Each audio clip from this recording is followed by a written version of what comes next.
On the 10th day of our silence, my husband finally texted me. Still jealous of Vanessa? I'll be home for dinner tonight. You've made your point, Claire. It's time you learned to behave and stopped embarrassing me over nothing. I read the message once and set my phone face down. At that exact moment, I was sitting in a glass-walled conference room at Hargrove and Pierce, signing my name to the last page of a document titled Notice of Termination of License for Original Works and Proprietary Design Systems. The title sounded cold and technical. Its effect was anything but. For nearly 10 years, Cole Architecture and Development had treated my work as though it belonged to the company outright. My concepts had appeared in investor decks without my name. My design systems had been copied from project to project. My sketches had been handed to junior teams, altered beyond recognition, and presented as Cole Originals. That ended with my signature. The company could continue using my work on projects already covered by valid, project-specific licenses. I had no intention of harming clients who had acted in good faith. But Cole could no longer use my designs in new bids, transfer them to third parties, remove my authorship, or make substantial changes without written approval. 10 years earlier, I had placed those designs in Adrian Cole's hands and helped him build a company from a rented office with stained carpet and a copier that jammed every 20 minutes. 10 years later, I took them back. My phone lit again. Adrian must have assumed I was still hiding in the guest room of our penthouse, waiting for him to make the first move. When I didn't answer, he called Mia Chen, my personal assistant. Mia looked at me across the conference table. I nodded, and she put the call on speaker. Is Claire still sulking? Adrian asked. His voice carried the same polished impatience he used when an employee took too long to understand him. Tell her to come downstairs for dinner. She listens to you. Mia's expression did not change. Mrs. Cole isn't sulking. Then why isn't she answering me? Because she is finalizing her resignation and terminating the company's design licenses. There was a brief silence. What are you talking about? Mia glanced at me before continuing. Claire Bennett Cole has resigned as Cole Architecture and Development's founding design consultant. As of this morning, she has formally terminated the company's right to use her original works and proprietary systems beyond the scope of existing licenses. She paused just long enough for every word to land. Her founder shares have also entered independent valuation. Her divorce attorney will deliver the asset schedule and separation agreement to your office before close of business. The line went dead quiet. A chair scraped hard against the floor on Adrian's end. Say that again. His voice had changed. For the first time in years, the certainty was gone. Mia didn't repeat herself. Your legal department should already have the notices. You can confirm with them. She ended the call. The conference room settled into silence again. My attorney, Rachel Pierce, gathered the signed documents into a thick gray folder. You're sure you don't want to offer one final negotiation window before we serve everything? I looked through the windows at the Chicago skyline, all steel, glass, and hard winter light. 10 days earlier, I had asked myself the same question. That night, I had been scrolling through a marketing manager's Instagram stories when I saw a group photo from a company celebration. Adrian sat at the center of a long table in a charcoal suit, relaxed in a way I rarely saw at home. Vanessa Shaw stood behind him with one hand resting on the back of his chair, leaning close enough that her hair brushed his shoulder. 6 months earlier, Adrian had promoted her from executive project coordinator to chief of staff. 3 months after that, he had named her vice president of project development. Vanessa was not an architect. She had no design license, no construction experience, and no training in preservation. What she did have was a talent for fundraising, social media, political networking, and telling powerful men exactly what they wanted to hear. But what hurt me was not how close she stood to my husband. It was the watch on her wrist. The face was brushed silver, the hands a deep midnight blue. On the inner clasp was a tiny engraved star.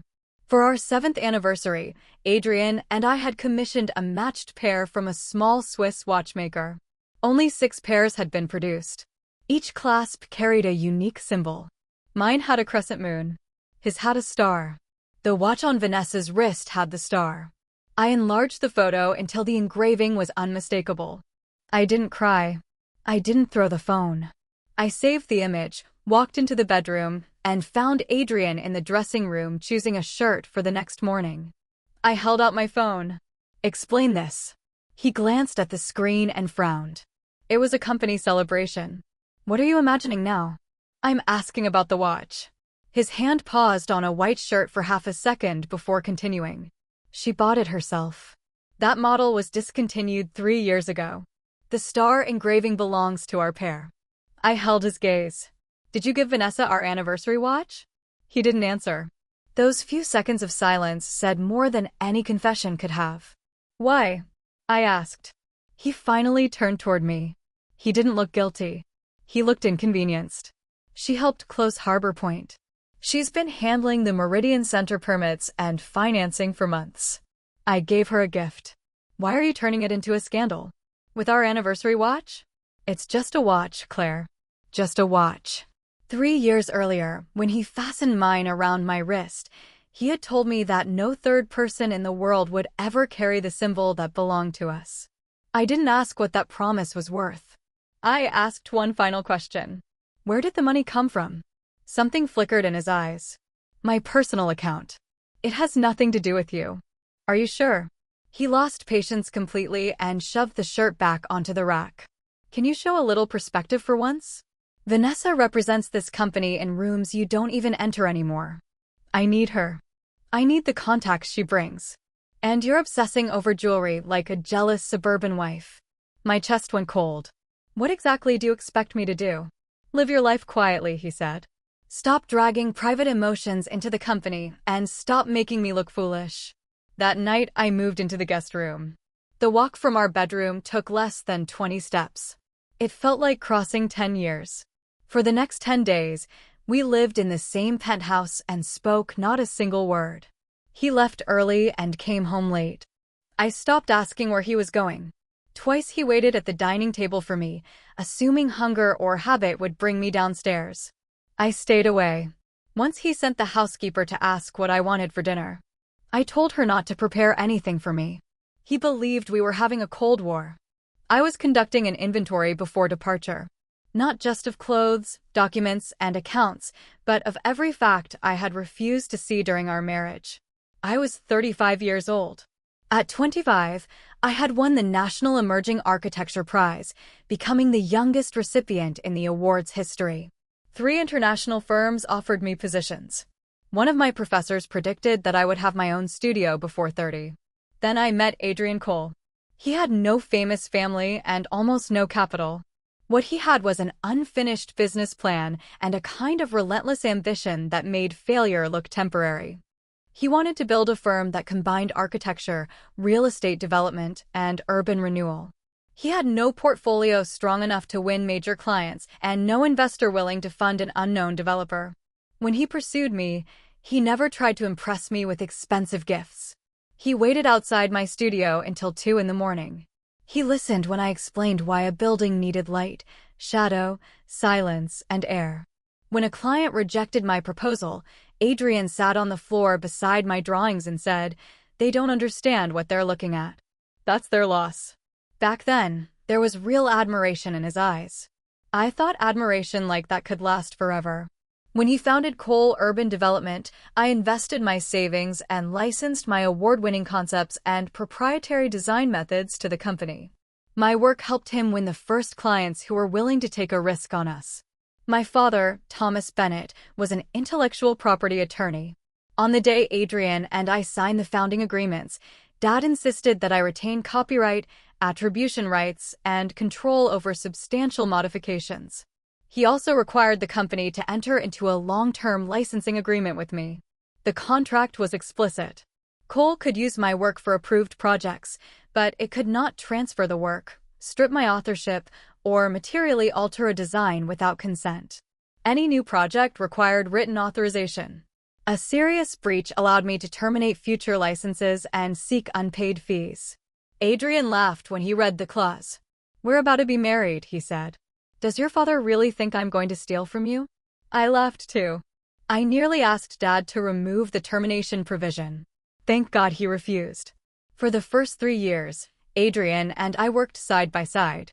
He handled financing, negotiations, and development. I led design, technical coordination, and delivery. The company's first boutique hotel, its first waterfront residential project, and its first municipal arts center all began on my drafting table. Cole's rise was not the result of Adrian's business genius alone. We had once been genuinely complementary. But as the company grew, the word "we" slowly became "he." At first, Adrian introduced me as my partner and my wife. Later it became my wife, Claire. She sometimes advises our design team. Eventually, the advising disappeared too. I never stopped working. I simply moved out of public view. I no longer appeared in media interviews or investor meetings, but I still developed the most important concepts and conducted final design reviews. Adrian said investors preferred a clean management structure. Having a married couple share the center of power, he told me, made outsiders nervous about boundaries. I believed him. When an architecture firm withdrew from our arts center bid with less than 3 weeks remaining, I led the internal team through 19 consecutive days of redesign. We won. The project later received an Industry Innovation Award. On stage, the host asked Adrian where the idea had come from. He hesitated, then called it a collective achievement by the Cole design team. I sat in the last row while people around me praised him as a rare executive who understood both business and architecture. That night, he wrapped his arms around me and explained that highlighting one individual's contribution would damage team morale. I accepted the explanation. The following year, our waterfront residences became Cole's best-selling development. The marketing materials described the project as an expression of Cole's original philosophy of living. My name appeared nowhere. Adrian gave me a diamond necklace and called it our private victory. I accepted that too. Then the annual report listed me as an external consultant while describing one of Vanessa's financing campaigns as the key driver of the company's transformation. When I objected, Adrian told me annual reports were written for investors and titles meant nothing. After enough concessions, even I began to forget that a name was not vanity. A name meant responsibility. It meant authorship. It meant proof that a person had existed inside the work. I thought staying behind the curtain was simply another division of labor. What I did not understand was that when someone is hidden for long enough, even the person closest to her may begin to believe she was never there. Vanessa accelerated that erasure. She had joined Cole as a project coordinator. Within 6 months, Adrian promoted her into the executive office. Before the year ended, she was vice president of project development. She was capable in her own field. She understood pitch decks, political events, digital campaigns, and the psychology of donors. But her greatest talent was making Adrian feel visionary. When I identified a financial or structural risk, Vanessa smiled and said, "Claire is protecting the artistic integrity. I'm only asking whether the market will pay for it." When I opposed reducing public space, she turned to Adrian and said, "I respect Claire's ideals. Investors may not have the luxury of sharing them." With one phrase, Claire's ideals, she turned a founding designer into a romantic obstacle to progress. Adrian never corrected her. He enjoyed the contrast. Vanessa called him bold. I called for evidence. She admired his instincts. I reminded him of consequences. Soon, he praised her in executive meetings for being commercially fearless and described my professional caution as rigidity. The breaking point came during the internal review for Meridian Center. The site had once been the Monroe Textile Works, a century-old industrial complex on the river's South Branch. Monroe Development wanted to transform the abandoned mill into a mixed-use cultural and commercial district. I spent months in city archives. I interviewed 27 retired workers and their families. I walked through the remaining buildings with preservation engineers, measuring brick walls that had bowed from 100 Chicago winters. I named the design continuum. The southern red brick wall would remain and become part of the new entrance. Decommissioned textile machinery would be transformed into kinetic sculpture in the atrium. The old factory circulation paths would guide the new pedestrian routes, allowing former workers to recognize the geography of their own memories. It was the most personal work I had produced in years. At the internal review, I had barely finished presenting when Adrian closed the binder in front of him. Vanessa will lead the bid from here. I thought I had misunderstood. She'll lead the commercial package? The entire project. He spoke as though he were assigning a routine task. Your concept will go to her team. She can revise it to meet return targets and approval requirements. You'll handle technical oversight afterward. No one in the conference room moved. Vanessa is not an architect, I said. She has no authority to make design decisions of this scale. Vanessa answered before Adrian could. I'm not drawing construction documents, Claire. The architects will remain in place. I'm providing executive direction, so the project meets the market. Adrian nodded. You've worked in design too long. You treat personal expression as if it matters more than the project.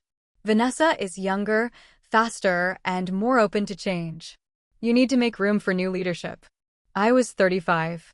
In front of every senior executive, my husband spoke about me as though I were an aging obstacle who should step aside. The revised design arrived in my inbox that evening. Vanessa had eliminated the preserved brick wall because restoration cost too much. She removed the 5-level terrace garden to increase rentable floor area. She replaced my sweeping roof, whose form had been inspired by hanging bolts of fabric, with a standardized glass box that could be built faster. The central sculpture made from textile machinery was gone. In its place stood a giant digital screen that could be sold to sponsors.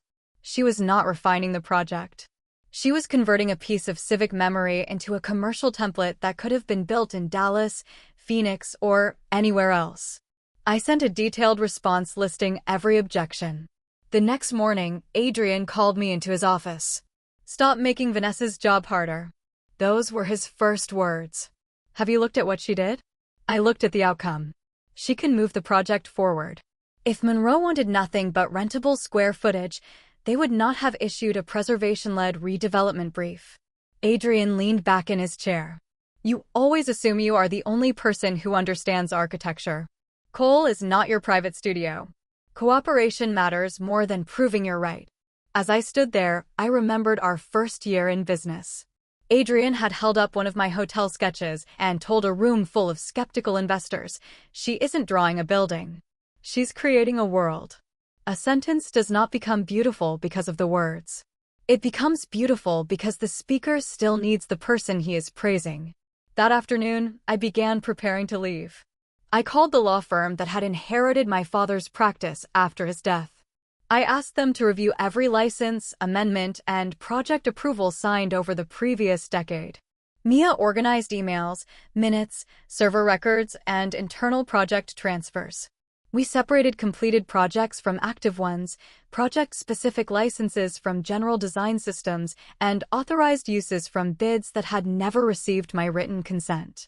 I did not attempt to shut down occupied buildings. I did not ask innocent clients to pay for my marriage. I terminated Cole's right to use my work in the future and in unlicensed projects. Meridian Center had never received formal authorization. Adrian had handed the concept to Vanessa, allowed her to present it as a Cole-owned asset, and planned to credit her as the creative lead. That was not merely personal betrayal. It was a direct contractual breach. At the same time, I retained a forensic accountant to review suspicious project expenses. The anniversary watch was not, as Adrian claimed, a private purchase. Its $42,000 cost had been buried inside an invoice from an event consulting firm under the label Stakeholder Advisory Services. The firm had been created 11 months earlier by Vanessa's former college roommate. The watch was only one item. Tracing the vendor revealed more than $430,000 in consulting, event, and permit service fees paid over 6 months. Some of the money moved into accounts controlled by Vanessa. Other payments covered luxury travel, the rent on a high-rise apartment, and personal purchases. I did not immediately go to the police. The evidence was not complete, and I had no interest in fighting with suspicion. I preserved everything and sent copies to my lawyers and the independent auditor. On the 10th day, I signed the termination notice. That was the day Adrian texted and ordered me to behave. Less than 5 minutes after Mia ended his call, my phone rang. Adrian. I let it ring. A second call followed. Then a third. Then a fourth. Half an hour later, The law firm's receptionist informed us that Mr. Cole had arrived. He entered the conference room with his tie slightly crooked and a face I had never seen before. "You terminated the licenses?" He did not ask why I wanted a divorce. His first question was still about the company. I slid a summary across the table. Completed projects covered by valid licenses are not affected. Active projects with defined rights may continue. But Cole cannot use my work in new bids, materially alter it, transfer it, or advertise it under someone else's name. What about Meridian Center? It was never licensed. His head snapped up. That is a company project. It is my original design. You developed it in Cole's office. You used Cole employees and resources. The core sketches, research, and model existed before the company accepted the bid invitation. The first file uploaded to Cole's server was already a completed concept. Your own license agreement distinguishes project management documents from copyright ownership. Color drained from his face. He had already spoken to legal. Otherwise, he would not have come so quickly. "Claire," he said, lowering his voice, "this is a marital disagreement. You don't need to drag the company into it. Withdraw the notices. We'll go home and talk." I tried to talk. "Over a watch?" He seized the word as if it might make me look irrational. "Because I gave Vanessa a watch, you're prepared to destroy what we built for 10 years? I stared at him, suddenly exhausted. "You still think this is about a watch, isn't it?" "No." I placed the separation agreement and asset schedule in front of him. "I won't take what is yours, and I won't abandon what is mine. I retain my premarital property, personal copyrights, unpaid license fees, and the fair value of my founder shares. The company may repurchase them after an independent valuation, or I may retain them under the shareholder agreement.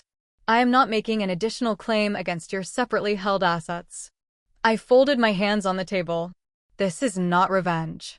It is an accounting." He looked at the papers for a long time. "When did you become so calculating?" A small, humorless smile touched my mouth. "I always knew how to calculate. I just never imagined I would have to calculate against you." For the first time, real fear appeared in his eyes. "I can deal with Vanessa. Meridian can go back under your control. Return as Chief Design Officer. You can approve every project." "It would not be going back to me," I corrected. "It was always mine." "Fine. It was yours. Withdraw the divorce and it stays yours." I shook my head. "I'm not leaving to force you to value me again. I'm leaving because I no longer need your valuation." He opened his mouth, but Rachel stood and told him all further communication would go through counsel. I picked up my bag and walked past him. At the door, he asked, "Claire, can you really throw away 10 years?" I did not turn around.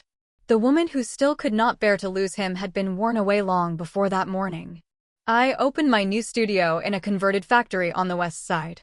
The rent was higher than I wanted, but the space had something no polished corporate tower could offer: exposed brick, a high sawtooth roof, steel beams darkened by age, and an entire eastern wall of windows that filled the room with morning light. The first time I walked through it, I remembered why I had fallen in love with architecture. We called the studio Origin. Nora Ellis suggested the name. She and Ethan Brooks were architects I had trained at Cole. The moment they learned I was leaving, both submitted their resignations. I did not ask them to follow me. I did not promise quick success or use loyalty as a weapon. I showed them the budget, the legal risks, and the possibility that we might go 6 months without a meaningful commission. Ethan studied the numbers and asked one question. "If we create something here, will our name stay on it?" "Yes." "Then I'm in." Nora nodded. "I'm tired of watching people who can't read a section drawing mutilate our work and call it strategy." Mia joined us as operations director. She was not an architect and had never pretended to be one. She was exceptional at contracts, schedules, logistics, and knowing which detail could become a crisis 3 weeks later. There were 4 of us. Our desks came from a liquidation warehouse. 2 computers were carried in from our apartments. My startup capital came from savings and a short-term loan secured against a portion of my founder shares. After rent, software licenses, insurance, and 6 months of modest salaries, the margin for error was thin. On our 3rd day, A small developer who had promised to meet us canceled without explanation. His project manager later told Mia, off the record, that someone from Cole had warned them that working with me could drag them into years of copyright litigation. On the fifth day, a materials supplier changed our terms and demanded full payment in advance. Ethan reviewed the budget 3 times and announced, too casually, that we could delay buying a new rendering workstation. Nora quietly deleted a laser measuring system from the purchase list. I put both items back. We can save on furniture and launch parties, I told them. We do not begin by lowering the standard of the work. That evening, we ate takeout around a folding table while rain rattled against the roof. A slow leak appeared over the north wall, and Mia placed a plastic bucket beneath it. It was not glamorous. It was ours. The first time I taped my own name to the glass door, I felt lighter than I had in years. We did not need to prove that Origin was larger than Cole. We needed to prove that without Cole, we could still make something true. Cole had no intention of making that easy. After receiving the termination notice, its legal department challenged my claim and argued that Meridian Center was a work made for hire. Adrian then contacted Monroe Development and tried to frame the dispute as an emotional reaction by a bitter wife. Richard Monroe did not choose sides. He suspended the final design review and ordered both teams to submit ownership records, design development histories, cost models, and conflict disclosures within 7 days. It was the only responsible commercial decision. No serious developer would award a $700 million redevelopment because one spouse sounded more wounded than the other. Monroe needed the strongest design and a partner free of legal uncertainty. For 7 days, we practically lived at the studio. Rachel's team organized copyright registrations, the master license, amendments, and the complete creation timeline. Mia cross-checked emails, meeting notes, and server access records. Ethan and Nora rebuilt structural and cost models from the ground up. I refined Continuum from concept to construction logic. Across town, Cole's team worked just as hard. Former colleagues quietly told us that Vanessa had ordered them to erase most visible traces of the old mill, increase leasable square footage, and replace the narrow historic approach with a plaza large enough for brand launches. Several senior designers objected. Vanessa's response appeared in the meeting minutes. Clients ultimately pay for yield, not sentiment. I did not feel angry when I read it. I felt certain. She had never understood the assignment. The final review took place in the boardroom on the top floor of Monroe Development's headquarters. Richard Monroe sat at the center of the long table. Around him were the company's chief financial officer, general counsel, an independent architecture panel, a preservation engineer, and a historian appointed by the city's landmark commission. This was not a lunch meeting that could be influenced by charm. Every claim would be recorded. Every assumption could be challenged. Adrian attended with Cole's team. He sat at the front, perfectly dressed again, though a tightness around his mouth betrayed the strain. From the moment I entered, his attention followed me. Monroe's general counsel began with ownership. Cole's attorney argued that part of the design had been developed on company servers and expanded by salaried staff, creating joint rights. Rachel submitted the full server history. The first model uploaded to Cole's system was already a completed concept. My hand sketches, survey files, interview notes, and personal cloud records predated that upload by 4 months. More damaging was an email Adrian himself had sent to the project team. Meridian remains Claire's independent concept. Do not treat it as a licensed company asset until internal approval and documentation are complete. When he wrote those words, he could not have imagined they would one day protect me from him. Richard Monroe read the email and closed the file. "Leave the marriage outside this room," he said. "Today we are looking at rights and work." Cole presented first. Vanessa stood before the screen in a sharply tailored ivory suit and spoke with confidence about floor area ratios, tenant mix, hospitality anchors, return periods, and political feasibility. Her presentation was polished. Her data was not invented. If the site had no history, the proposal might have been competent. But when the final rendering appeared a sleek, anonymous stack of glass and steel, Richard Monroe's expression hardened. When my turn came, I did not begin with a slide. I placed an old red brick on the table. Its face was worn nearly smooth. A faded number remained along one edge. This came from the south perimeter wall of Monroe Textile Works. Richard looked up. In the past 3 months, I interviewed 27 former employees and family members. One remembered 2 rows of sycamore trees beside this wall. Another remembered workers sitting in its shade during shift changes. Several told me your father insisted on locally fired brick because he wanted the factory to belong to this city in more than name. The room grew quiet. I opened the presentation. The first image was not a glamorous rendering.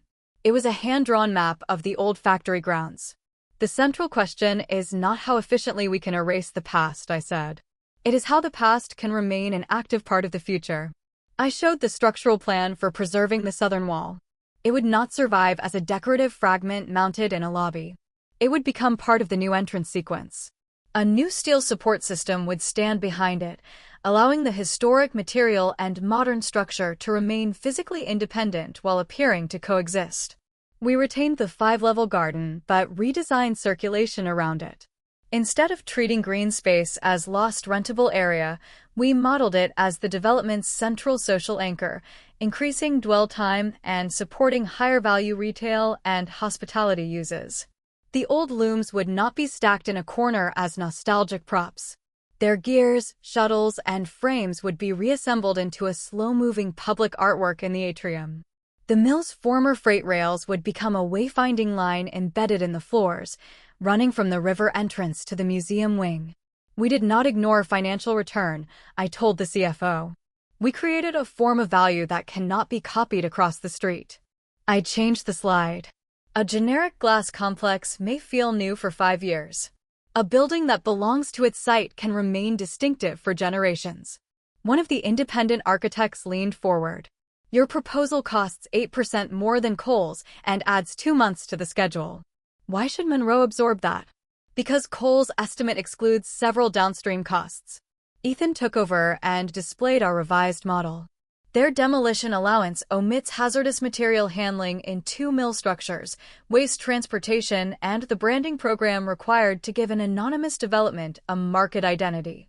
Once those costs are included, the actual gap is less than 3%. Nora followed with preservation incentives and long-term leasing comparisons. The retained structures also qualify for historic redevelopment credits and grant funding. Even under conservative assumptions, the difference is recovered before stabilization. Rachel confirmed that I owned the original work and that Origin had an exclusive, legally documented right to develop and execute it. The review lasted 3 hours. There was no applause and no dramatic decision at the table. Serious people did not award contracts like reality show prizes. As we left, Vanessa stopped me by the elevators. You really think a few sentimental stories from retired factory workers will beat Kohl? I looked at her. The stories are not what will beat you. Then what is? The fact that you never respected the thing you were trusted to carry. The elevator doors opened. I stepped inside without waiting for her reply. The next 48 hours were the longest of Origin's short life. We did not discuss our odds. We kept checking the model, the schedule, and the numbers. Mia refreshed her email every half hour. Ethan claimed he was not nervous while recalculating the same load transfer for the 3rd time. Late on the 2nd afternoon, the email arrived. Mia opened it, read in silence, and covered her mouth as tears filled her eyes. Monroe Development had awarded Origin the design lead for Meridian Center. Kohl could remain in consideration for portions of the development work, but only if it abandoned the disputed design, resolved all licensing issues, and submitted a new compliant proposal. It was not the theatrical revenge of banning Adrian's company from the site forever. It was more humiliating than that. Monroe had formally recognized that the irreplaceable asset was my design, not his corporation. The announcement drew attention almost immediately. A respected architecture journal obtained permission from both sides to publish a comparison of the competing proposals. The article did not frame the conflict as a billionaire divorce. It did not call me a betrayed wife or turn Vanessa into a cartoon villain. It laid out the dates. It showed the sketches, server logs, licensing language, design revisions, and changes in attribution. That was more powerful than any accusation. Within days, several Cole clients asked the company to verify design ownership on current work. Completed developments remained open and operational, but 2 expansion projects paused marketing while lawyers reviewed whether Cole had the right to repeat details derived from my systems. A bank underwriting a new development requested disclosure of potential infringement claims and unpaid licensing obligations. The company did not collapse overnight. Real commercial crises rarely begin with an explosion. They begin when several forms of trust crack at once.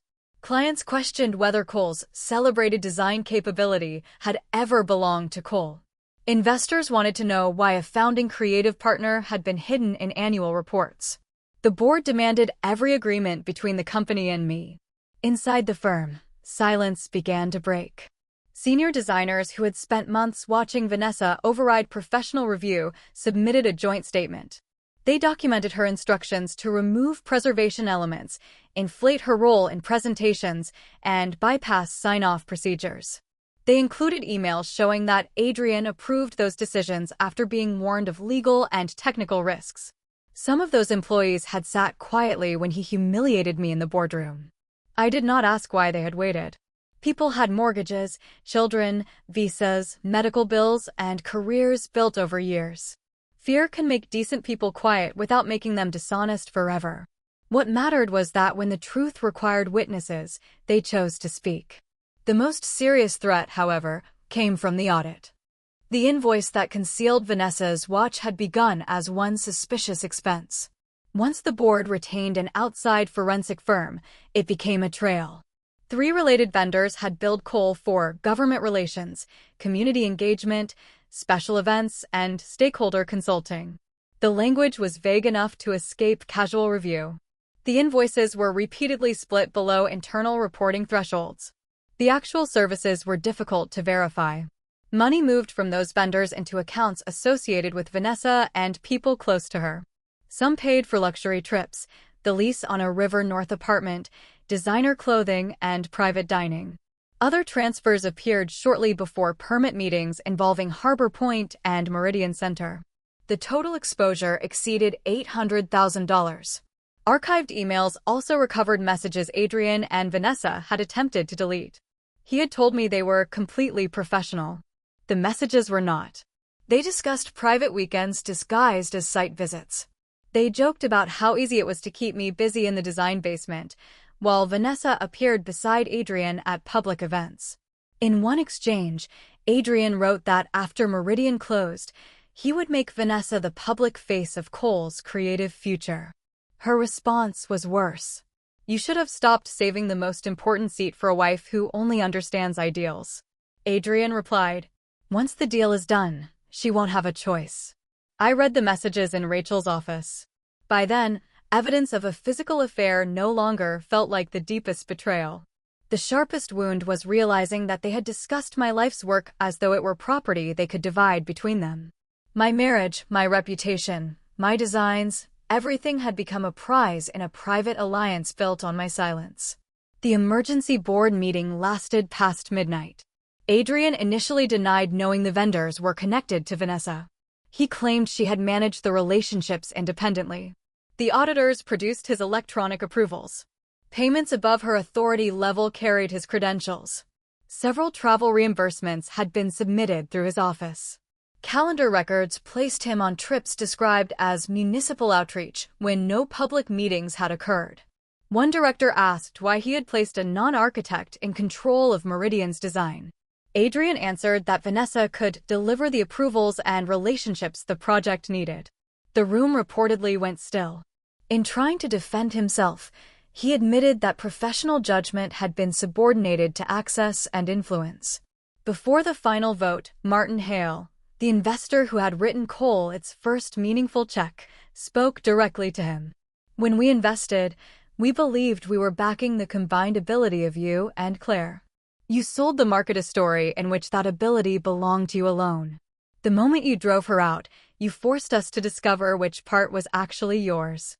The morning after the audit report reached the board, Adrian was suspended as chief executive. Vanessa was terminated for cause.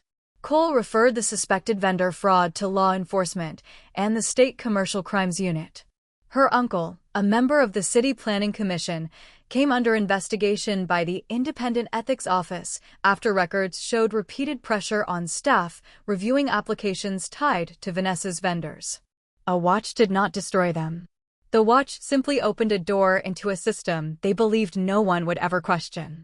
That evening, Adrian came to Origin. Everyone else had gone home. I was alone, reviewing stone samples and connection details for the preserved mill wall when I saw him through the glass door. He looked thinner. His suit was expensive but wrinkled. The effortless authority that had once entered a room before him was gone. I did not invite him to sit. Anything related to the company goes through counsel. I'm not here about the company. His voice was rough. I came to apologize. I said nothing. He stepped inside and looked around at the pinned drawings, mock-ups, and material samples. His gaze settled on an old photograph near my desk. It had been taken during Cole's first year. Four of us were squeezed into the tiny office, standing beneath a ceiling stained by a leaking pipe. I was 25, holding a roll of drawings, smiling without caution. Adrian stared at the photograph for a long time. I keep thinking about the beginning, he said. You slept 3 hours a night and still told me you were fine. When our first client rejected us, you drew 3 new options before morning. When the bank refused financing, you used your awards and your portfolio to give us credibility. He looked at me, his eyes red. How did I forget all of that? You didn't forget. The words came quietly. You decided it would never matter, because no matter how you treated me, I would stay. The color left his face. Claire, I know what I did. Vanessa is gone. I'll step away from Cole.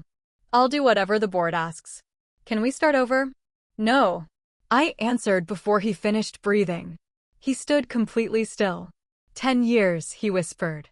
You won't give me one chance after 10 years? I gave you hundreds. I met his eyes. Every time you removed my name from a project, I gave you a chance. Every time you let Vanessa stand in front of my work and collect the praise, I gave you a chance. The night I showed you the photograph and asked for the truth, I gave you the last one. His mouth tightened. I was angry. You were honest. He flinched. You told me it was just a watch. You told me to stay quiet and stop embarrassing you. I did not decide to leave on the day you regretted losing me. I left slowly, on every day you taught me that I did not exist unless I was useful. He remained there for a long time. At last he said, if Vanessa had never come to Cole, would we still be together? I shook my head. Vanessa was not the cause. She was the opportunity that revealed you faster. He closed his eyes. When he left, the studio became quiet again. I felt no triumph. I felt no fresh grief. Only the certainty that the marriage was over. Adrian did not sign the divorce papers immediately. After losing the CEO position, he tried to preserve leverage through litigation. His attorneys argued that designs created during our marriage and developed with Cole personnel should be treated as works made for hire. They also claimed that any increase in value associated with those works belonged to the marital estate.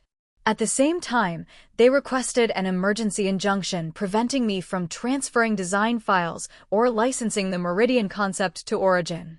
If the injunction had been granted, Monroe would have paused the project again.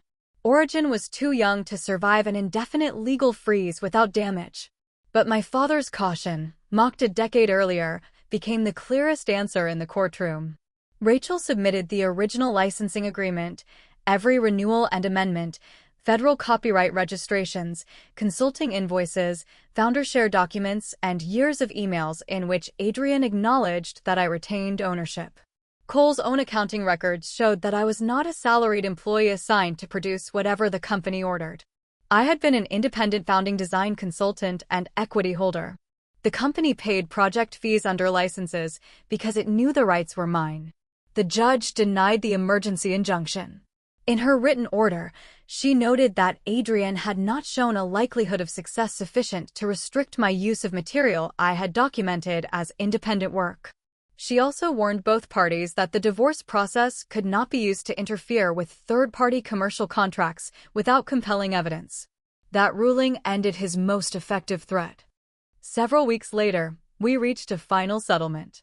I retained all personal copyrights, unpaid licensing fees, my premarital property, and the independently appraised value of my founder shares. Adrian kept his separately held investments and the remainder of his equity, but he remained responsible for claims arising from unauthorized use and financial misconduct approved under his authority. I did not walk away with nothing. I did not seize what was not mine. I simply stopped using sacrifice as proof of love. Cole eventually replaced most of its leadership. The board sold part of the development division, recruited a licensed architect as chief design officer, and renegotiated the company's relationship with several outside creators. For a handful of projects already deep in planning, Cole approached me through counsel and requested new licenses at market rates. I agreed. We're doing so protected innocent employees, contractors, and clients. But the new agreements were nothing like the old informal arrangements that Adrian had hidden behind the phrase "we're family." Each contract listed my name, the exact scope of use, the fee, the permitted modifications, and the approval process. No one could transfer the work to another project. No executive could erase the creator because it was convenient for a presentation. What had once been dismissed as unnecessary separation became clear in black and white. Meanwhile, Meridian moved from drawings into construction. Preserving the mill wall was harder than any rendering could show. A century of freeze-thaw cycles had weakened the mortar. Sections of brick had separated internally. Moisture had entered from the roofline. Modern fire codes required details the original builders could never have anticipated. The general contractor proposed demolishing the most damaged section and rebuilding it with manufactured historic brick. It would be faster, cheaper, and nearly impossible for most visitors to distinguish. I refused. Not because every old brick was sacred, but because authenticity could not be reduced to visual imitation. We hired a conservation team. Every salvageable brick was numbered, removed where necessary, cleaned by hand, and reset. Bricks too damaged to bear load were not thrown away. They were crushed into aggregate and incorporated into the terrazzo floor of the central atrium. History did not have to remain frozen in its original form. But it should not be deleted from a spreadsheet simply because memory was inconvenient. I spent almost half my time on site that year. In winter, the wind off the river cut through every layer of clothing. In summer, the steel decks held heat like ovens. I argued with engineers about tolerances, contractors about sequencing, and suppliers about color variation in replacement mortar. Ethan became our technical director and seemed happiest when a problem required 3 whiteboards to solve. Nora led the architectural team and developed a remarkable ability to defend design intent without turning every disagreement into a war. Mia built systems for contracts, billing, insurance, and staffing that made Origin feel less like a brave experiment and more like a real company. Our first 4 desks became 12. 12 became 23. By the time Meridian reached its final construction phase, more than 30 people worked beneath the Origin name. Every new employment agreement included a clause on the first page: creators retained attribution for their work. Major revisions required professional review. No employee's contribution could be removed because someone more senior wanted the credit. It was not branding language. It was a boundary I had spent 10 years learning. Meridian Center opened a year after construction began. The morning of the opening was clear and cold. Sunlight struck the preserved red brick wall and made every worn edge visible. The new glass rose behind it without pretending to be old. Past and present touched, but did not imitate one another. Monroe Development invited former mill employees and their families before the official ceremony. Some arrived with photographs. Others carried stories they had not told in years. An elderly woman named Mrs. Alvarez stopped in the atrium beneath the kinetic sculpture made from loom gears, shuttles, and steel frames. The mechanism moved slowly, casting shifting shadows over the floor. She began to cry. "I worked beside machines like these for 42 years, she told me. I thought they were all gone." I stood with her while the sculpture turned. "They didn't disappear," I said. "They stayed in a different form."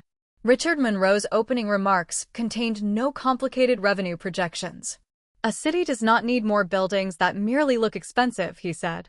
It needs people willing to remember where the city came from. Then he invited me to the stage. For the first time, the main screen displayed my name in full. Claire Bennett. Lead architect, Meridian Center. Founder, Origin Studio. The applause rose around me. I thought of the woman I had been at 25, standing on an awards stage and believing love would make an already promising life more complete. Later, I hid my name behind my husband. I gave my work to the marriage. I mistook surrender for trust and silence for loyalty. I had taken a long way back.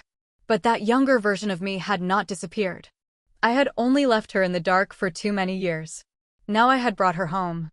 I saw Adrian once more, not in person, but in a business interview almost 18 months after our divorce. He had resigned from every management role at Cole and sold most of his remaining shares as part of the company's restructuring. The interviewer asked what decision he regretted most. Adrian was silent for a long time. Treating the person who built everything beside me, he finally said, as though she were an attachment who could never leave. I closed the video.